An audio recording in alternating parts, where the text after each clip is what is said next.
ಸಂಸಾರ ಸಂಸಾರ ಮೂರು ಹೊತ್ತು ಸಂಸಾರ ಬೇಸದು ತಿನ್ನೋದು ಬಿಟ್ರೆ ಇಲ್ಲ ವ್ಯಾಪಾರ.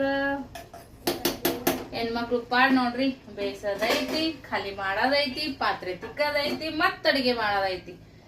ಎಲ್ಲದಕ್ಕೂ ಒಂದು ಏನಂತಾರಿ ಸ್ಟಾಪ್ ಅನ್ನೋದು ಇರ್ಬೋದು. ಆದ್ರೆ ಈಗ ಅಡ್ಗೆ ಕೆಲ್ಸದವ್ರಿಗೆ ಎಲ್ಲಿದ್ ರೆಸ್ಟ್ ಇಲ್ಲ, ಏನಿಲ್ಲ.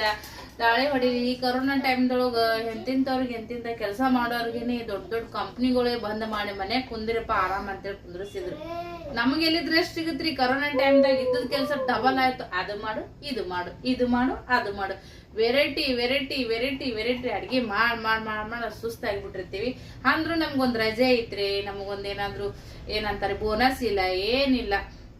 ಚಮಚ ಹಿಡ್ಕೊಳೋದು, ಒಗ್ಗರಣೆ ಹಾಕೋದು, ತಿರುಗೋದು. ಇದ ನೋಡ್ರಿ ನಮ್ ಹಣೆ ಬರ ಹೆಣ್ಮಕ್ಳು.